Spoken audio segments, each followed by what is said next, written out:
Hi friends, welcome back to smart Muthu. So ఈ రోజు మన కిచెన్ లో క్రిస్పీగా అండ్ టేస్టీగా స్ట్రీట్ స్టైల్లో లాగా క్రిస్పీగా ఆలు విత్ బఠానీ సమోసా ఎలా చేసుకోవాలో చూసేద్దాం.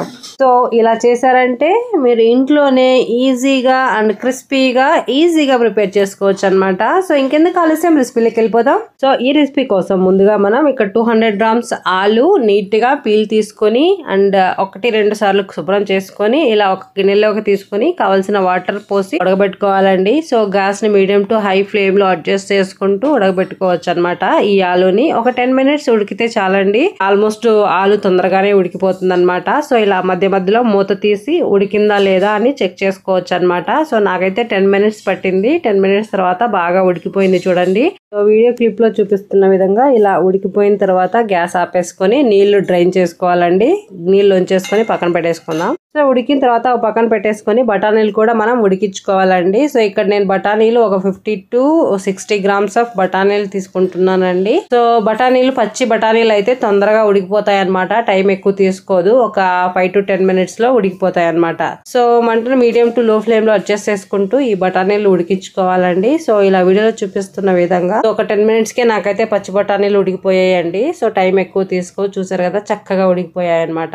సో ఇలా ఉడికిపోయిన తర్వాత నీళ్ళన్నీ డ్రైన్ చేసుకొని ఉంచేసుకొని పక్కన పెట్టేసుకుందామండి. సో ఇలా వీడియోలో చూపిస్తున్న విధంగా ఒక డ్రై క్లాత్ తీసుకోండి. సో డ్రై క్లాత్ పైన ఈ బఠానీలు మన ఆలు ఉడకబెట్టుకున్నాం కదా అవి ఏమ లేకుండా బాగా ఇలాగా ఒత్తుకోవాలన్నమాట. వీడియోలో చూపిస్తున్న విధంగా ఇలా ఒత్తుకోవడం వల్ల ఏమవుతుందంటే నీళ్లు దాంట్లో ఉండేవి డ్రై అయిపోయి కొంచెం వెట్టిగా మారుతుందండి. సో మనకి సమోసాలోకి ఈ స్టఫ్ పెట్టుకునేటప్పుడు వెట్టిగా ఉంటే బాగుంటది అనమాట.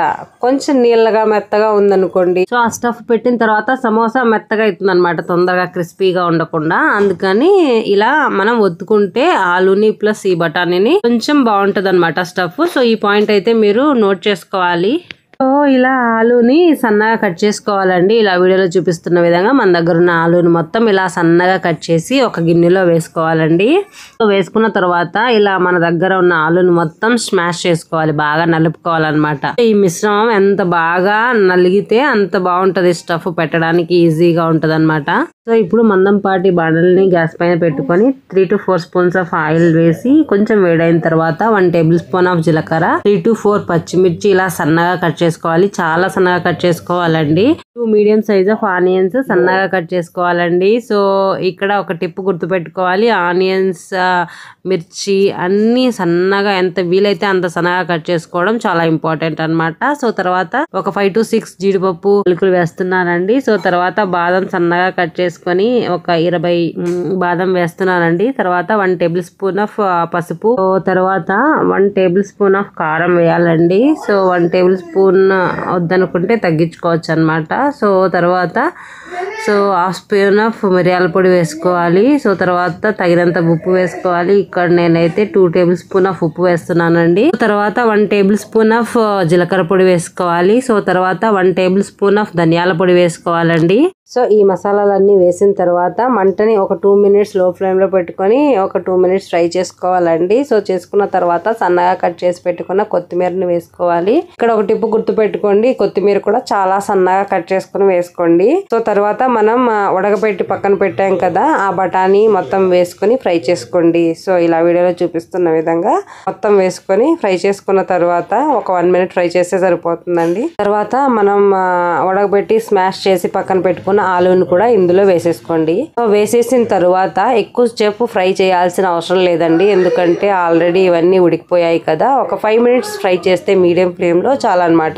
ఇది ఇప్పుడు ఫ్రై చేసిన తర్వాత ఇది పక్కన పెట్టేసుకుందామండి. సో ఇప్పుడు ఒక వెడల్పాటి గిన్నెని తీసుకొని మనం పిండి కలుపుకోవాలన్నమాట. ఇక్కడ వీడియోలో చూపిస్తున్న విధంగా నేనైతే ఈ కప్ తో 2 కప్పులు మైదా తీసుకుంటున్నానండి. సో మీరు మైదా వద్దు అనుకుంటే దీని బదులు గోధుమ పిండి కూడా తీసుకోవచ్చు అనమాట, అది మీ చాయిస్. ఇలా 2 కప్పులు నేనైతే మైదా తీసుకున్నానండి. సో ఈ మైదాని ఇప్పుడు బాగా మనం కలుపుకోవాలన్నమాట. ఇక్కడ యాక్చువల్ గా సమోసాలు చేయడానికి బయట స్ట్రీట్ స్టైల్లో అయితే డాల్డా వేసి కలుపుతారండి. సో ఇక్కడ నేను హెల్త్ పాయింట్ ఆఫ్ వ్యూ నేనైతే నెయ్యి వేస్తున్నాను. సో అది మీ చాయిస్ అనమాట. సో డాల్డా వేస్తేనే బాగొస్తుంది, బయట స్ట్రీట్ ఫుడ్ లాగా. నార్మల్ గా కావాలి అనుకుంటే ఇలా నెయ్యి వేసుకోవచ్చు అనమాట. సో మేము హెల్త్ పర్స్పెక్టివ్ లో నెయ్యి వేస్తున్నాము. ఇలా వీడియోలో చూపిస్తున్న విధంగా ఇలా ముద్దగా అయ్యేంత వరకు ఎంత బాగా పిసికితే అంత స్మూత్ గా ఉంటుందండి మన సమోసా. సో ఇలా తడిగుడ్డ కప్పి ఉంచాలా ఒక 20 నిమిషాల పాటు. తర్వాత ఇలా సన్నగా చేసుకొని మీకు కావాల్సిన క్వాంటిటీలో ఈవెన్ గా కట్ చేసుకొని మనకున్న క్వాంటిటీని మొత్తం సో ఇలా రౌండ్ గా ముద్దలాగా చుట్టుకోవాలండి. సో చుట్టుకున్న తర్వాత ఇది పక్కన పెట్టేస్తాం. ఇలా మనకున్న క్వాంటిటీ మొత్తం ఇలా చేసుకొని పక్కన పెట్టేసుకుందాం. సో ఇప్పుడు ఇలా రుద్దుకోవాలన్నమాట ఈ సమోసాకి కావాల్సిన విధంగా. సో సమోసాకి ఇలా రౌండ్ గా రుద్దకూడదండి, నిలువుగా పొడవుగా రుద్దాలి. సో ఈ పాయింట్ అయితే మీరు గుర్తుపెట్టుకోవాలన్నమాట. ఇలా వీడియోలో చూపిస్తున్న విధంగా ఈవెన్ గా రుద్దుకోవాలి. ఒక సైడ్ మందము ఒక సైడు పల్చగా అలా రుద్దకుండా ఈవెన్ గా ఇలాగా పొడవుగా రుద్దుకోవాలన్నమాట. రుద్దుకున్న తర్వాత ఈ షేప్ లో వచ్చేలాగా సైడ్ క్లోజ్ చేసుకోవాలన్నమాట. సో బయట బేల్పూరి తింటే ఎలా ఇస్తారండి ఆ షేప్ లో సైడ్ క్లోజ్ చేసుకొని పైన నుంచి మనం ఇలా స్టఫ్ పెట్టుకోవాలి. మనం ఫ్రై చేసి స్టఫ్ పక్కన పెట్టుకుందాం కదా, ఆ స్టఫ్ ఇలా పెట్టుకుంటూ సైడ్ కు మీకు విడిపోకుండా ఉండడానికి కొంచెం తేమ పట్టించి తర్వాత దాన్ని క్లోజ్ చేయాలన్నమాట. సో అలా క్లోజ్ చేయడం వల్ల మన ఈ పూరి అనేది విడిపోకుండా బాగా అతుక్కుంటుంది అనమాట. ఈ టిప్ అయితే ఖచ్చితంగా మీరు గుర్తుపెట్టుకోండి. సో ఇలా వీడియోలో చూపిస్తున్న విధంగా సమోసా షేప్ వచ్చేలాగా చేసుకోవాలన్నమాట. సో చూస్తున్నారు కదా చక్కని సమోసా షేప్ అయితే మనకు వచ్చేసిందండి. సో ఇలా చూసారా క్యూట్ గా ఉంది కదా. సో ఇలా ఈ షేప్ చేసుకుని అన్ని మనకున్న క్వాంటిటీ మొత్తం ఇలా షేప్ చేసుకొని పక్కన పెట్టేసుకోండి. సో చూస్తున్నారు కదా నేనైతే డిఫరెంట్ షేపులు చేశానండి. సో ఆనియన్ సమోసా షేపు, కజ్జికాయ చేస్తే ఎలా ఉంటది ఆ షేపు. సో డిఫరెంట్ షేపులు అయితే నేను మీకు చూపిస్తున్నాను. సో మీకు ఏది కంఫర్ట్ గా ఉంటే అది చేసుకొని వేసేసుకోవచ్చు అనమాట ఆయిల్లో. సో ఇప్పుడు గ్యాస్ పైన ఒక మందం పాటి బాండిల్ని పెట్టుకొని సో డీప్ ఫ్రై కావాల్సినంత నూనె పోసుకోవాలండి. సో ఇక్కడ అయితే గుర్తుపెట్టుకోవాలి మీరు. సో సమోసా మునిగేంత నూనె అయితే పోయాలండి. సో అప్పుడు బాగా వేగుతుంది అనమాట.